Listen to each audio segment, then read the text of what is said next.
Bapak Ibu sekalian, ini klasifikasi klinis infeksi saluran kemih itu prinsipnya dibagi dua, jadi uncomplicated sama complicated.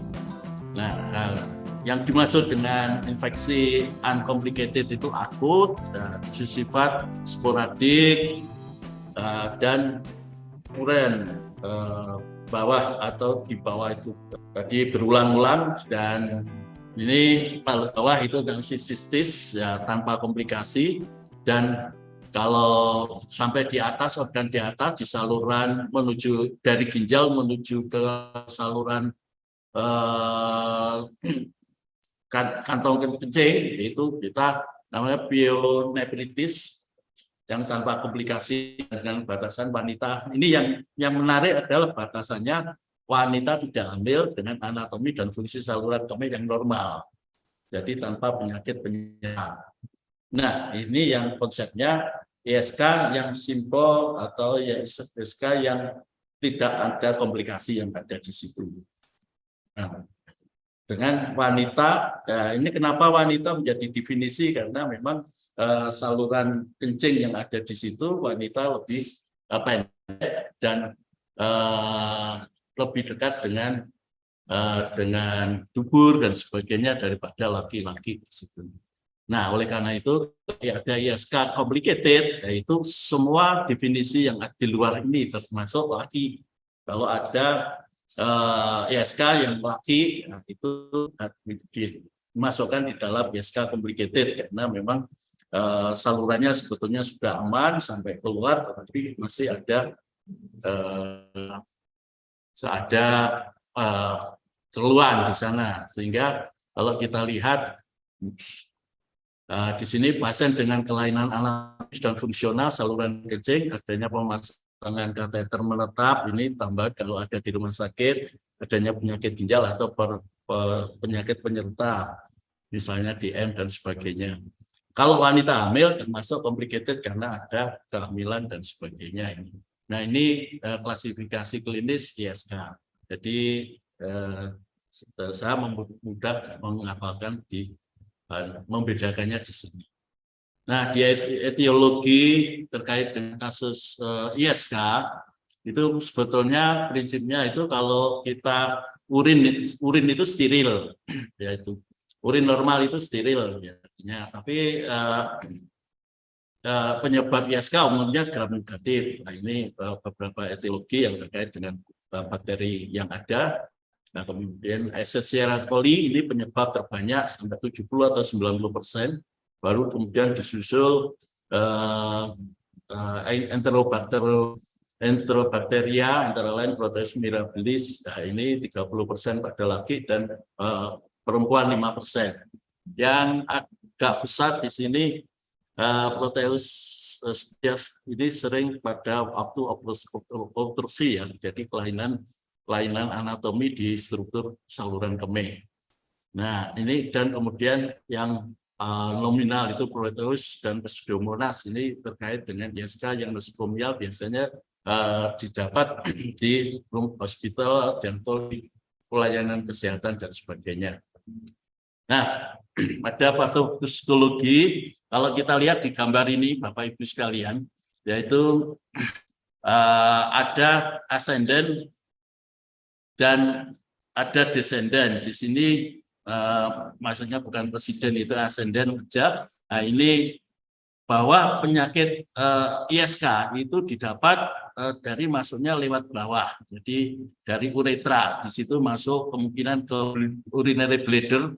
Di situ dari sphincter, kemudian kalau itu ada prostat, kalau laki ada prostat, kemudian naik lagi ke bladder, kemudian uretra, bisa sampai ke ginjal dan sampai ke saluran darah di situ. Jadi masuk ke darah di situ. Nah, itu kalau descendant itu problemnya bisa dari darah, kemudian masuk ke ginjal dan sampai ke bawah. Di situ turun ke dalam, keluar di situ. Nah, kemudian ada yang lain itu terkait dengan limfatik, itu karena ada problem infeksi di limfa dan itu menyerang ginjal karena perjalanan limfa yang melingkupi ginjal di situ. Nah, kalau yang lain adalah retensi, di mana pola pengeluaran kencing itu tidak sempurna, sehingga walaupun sudah kencing itu masih ada residu di kantong kemih, nah, di situ. Sehingga sedikit lagi mungkin kencing lagi dan sebagainya, dan itu tidak tuntas. Ini biasanya hubungannya dengan usia tua yang memungkinkan otot-otot untuk mengeluarkan kencing ini tidak sebagus tatkala masih muda dan sebagainya. Mikroorganisme yang masuk saluran kemih di situ kita bisa melihat kalau itu mikroorganismenya di uretra itu kita sebut uretris, kemudian kandung kemih sistisis, uretra pada ginjal itu pyelonephritis, kemudian ada reaksi antigen suhu naik. Nah, ini gangguan termoregulasi kalau sudah ada misalnya ke sistemik di situ, inflamasi pembengkak jaringan, obstruksi saluran kemih yang bisa menyebabkan obstruksi saluran kemih karena bengkak, dan gangguan pola eliminasi kencingnya.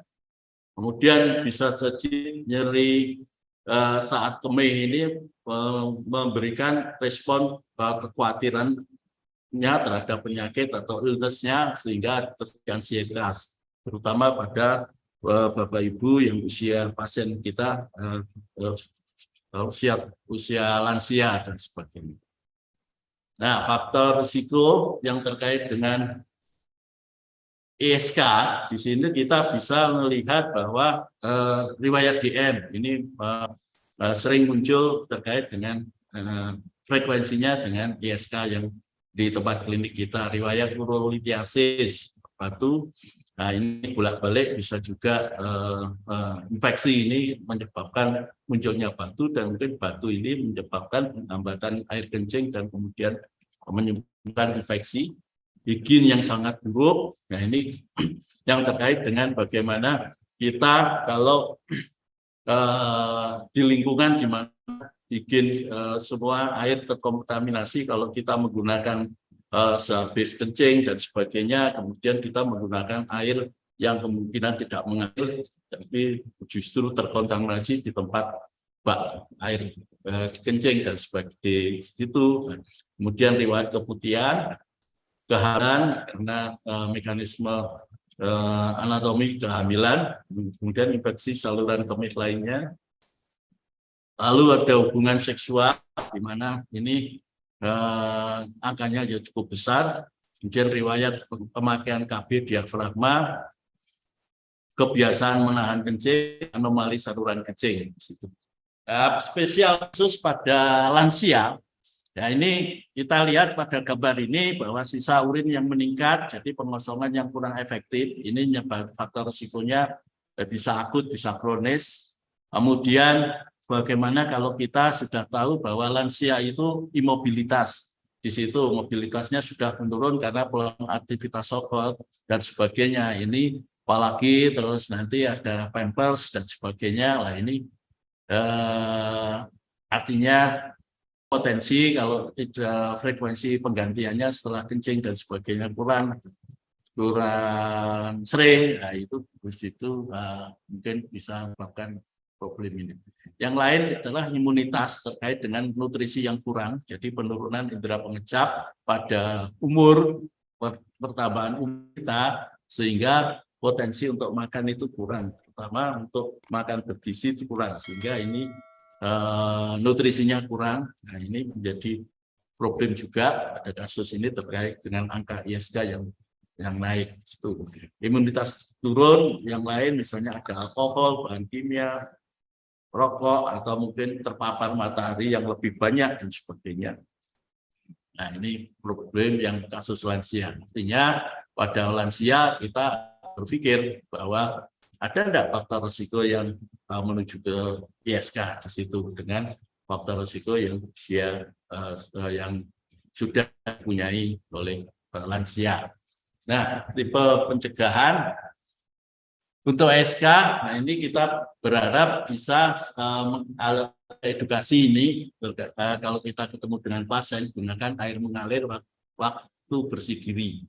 Jadi kalau ibu-ibu ya kita berharap bahwa membersihkan itu kalau itu memang buang air besar atau buang air kecil itu sampai bau air kecilnya memang sudah tidak lagi, dan kalau buang air besar ya ini kalau membersihkan dibersihkan dulu di tempat untuk buang air kecilnya, saluran buang air kecil, kemudian baru ke belakang dan sebagainya.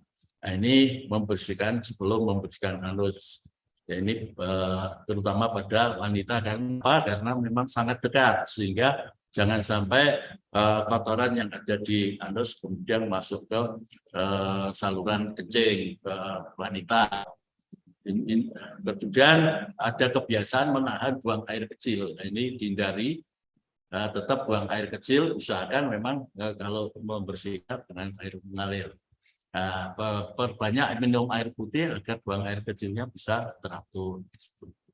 Nah, ada beberapa pantangan dengan kafein, yaitu bersifat stimulan dan iritan pada kandung kemih. Artinya kalau sudah kita punya ISK, kemudian kita minum kopi atau alkohol yang bersifat diuretik, ini menciptakan angka kesakitan lebih berat lagi karena ada iritannya, kemudian ada volume yang besar dan cepat, itu menyebabkan setiap kencing jadi sakit karena masih radang dan sebagainya.